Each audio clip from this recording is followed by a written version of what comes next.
गुरु प्यारी संगत जी, जय गुरु जी। परमपिता परमेश्वर गुरु जी महाराज के श्री चरणों में कोटि कोटि प्रणाम करते हुए आज के इस पावन सत्संग की शुरुआत करते हैं। ओम नमः शिवाय, शिवजी सदा सहाय। ओम नमः शिवाय, गुरुजी सदा सहाय। आज के इस दिव्य सत्संग में हम सबसे पहले सुखमनी साहिब जी की 15वीं अष्टपदी की 8वीं पौड़ी का सरल हिंदी भावार्थ समझेंगे। उसके पश्चात संगत द्वारा साझा किए गए शुक्राना सत्संगों का श्रवण करेंगे और अंत में गुरुजी महाराज के अमृत वचनों तथा मंत्र जाप के साथ सत्संग का समापन करेंगे। आप सभी संगत जी से निवेदन है कि सत्संग को अंत तक अवश्य सुने और यदि कहीं मुझसे कोई त्रुटि हो जाए तो गुरुजी और संगत जी मुझे क्षमा करें।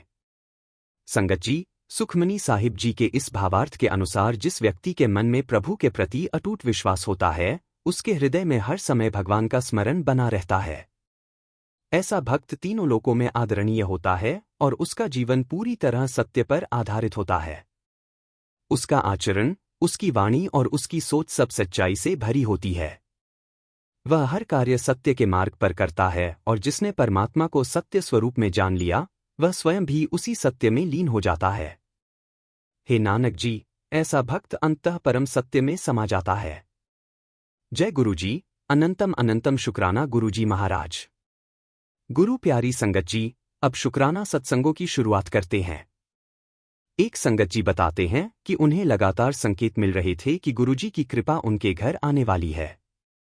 कुछ समय बाद उनके परिचित के घर से लड्डू गोपाल जी उनके घर पधारे और धीरे धीरे उनके घर में 7 लड्डू गोपाल विराजमान हो गए। संगत जी इसे गुरुजी की विशेष कृपा मानते हैं और कहते हैं कि गुरुजी हर पल उन्हें अपनी उपस्थिति का एहसास करवा रहे हैं। उन्हें यह भी संदेश मिला कि पितरों के लिए दीपक जलाएं, जिससे उनकी परेशानियां दूर हो जाएं। इस अनुभव के लिए वे बार बार गुरुजी का शुक्राना करते हैं। एक अन्य संगत जी ने अपना अनुभव साझा किया कि उन्हें पेट से संबंधित समस्या थी और उन्हें अल्ट्रासाउंड करवाना था। वे बहुत घबराई हुई थीं, लेकिन उन्होंने पूरा विश्वास गुरुजी पर रखा। उन्होंने गुरुजी का जल प्रसाद लिया, मंत्र जाप किया और श्रद्धा के साथ अस्पताल गईं। जब रिपोर्ट आई तो सब कुछ बिल्कुल सामान्य था। संगत जी भावुक होकर कहती हैं कि गुरुजी ने उनकी पूरी बाजी पलट दी और उनका कष्ट दूर कर दिया। एक और संगत जी बताते हैं कि उनकी बहन के सिर में गांठ थी जिसे डॉक्टरों ने कैंसर बताया था। पूरा परिवार बहुत चिंतित था, लेकिन गुरुजी की शरण में आने के बाद उन्होंने मंत्र जाप और जल प्रसाद लेना शुरू किया।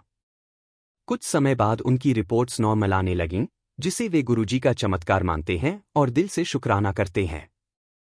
इसी प्रकार एक संगत जी को संकेत मिला कि उन्हें हनुमान जी को प्रसाद चढ़ाना है। जब वे मंदिर पहुंचे तो वहां एक व्यक्ति ने उन्हें हनुमान चालीसा का पाठ करने के लिए बैठाया। बाद में उन्हें एहसास हुआ कि यह गुरुजी ही थे जो साधु रूप में उनके सामने आए थे। इस अनुभव ने उनके मन को भक्ति और विश्वास से भर दिया और वे बार बार गुरुजी का धन्यवाद करते हैं। एक अन्य संगत जी ने बताया कि उन्हें लंबे समय से घुटनों में दर्द था। उन्होंने श्रद्धा के साथ गुरुजी के चरणों का घी लगाना शुरू किया और कुछ ही समय में उनका दर्द काफी हद तक समाप्त हो गया। वे इसे गुरुजी की कृपा मानते हुए शुक्राना करते हैं। गुरु प्यारी संगत जी, अब गुरुजी महाराज के अमृत वचनों का स्मरण करते हैं। गुरुजी कहते हैं कि वे पहले भी थे, अब भी हैं और आगे भी रहेंगे, उनका कोई वारिस नहीं है। वे कहते हैं कि उनके लिए उनका परिवार भी संगत ही है। वे अपने भक्तों से बहुत प्रेम करते हैं और उनका बुरा समय दूर करते हैं। गुरुजी यह भी कहते हैं कि जब मंदिर आओ तो अपनी बुद्धि भी बाहर छोड़कर आओ, क्योंकि उनके सामने केवल श्रद्धा ही काम करती है। अंत में गुरुजी कहते हैं कि यदि आप अपनी जीवन की बागडोर उन्हें सौंप देते हैं तो वे आपको सीधा मोक्ष तक पहुंचा देते हैं। अंत में गुरुजी के पावन मंत्र जाप के साथ इस दिव्य सत्संग का समापन करते हैं। ओम नमः शिवाय, शिवजी सदा सहाय। ओम नमः शिवाय, गुरुजी सदा सहाय।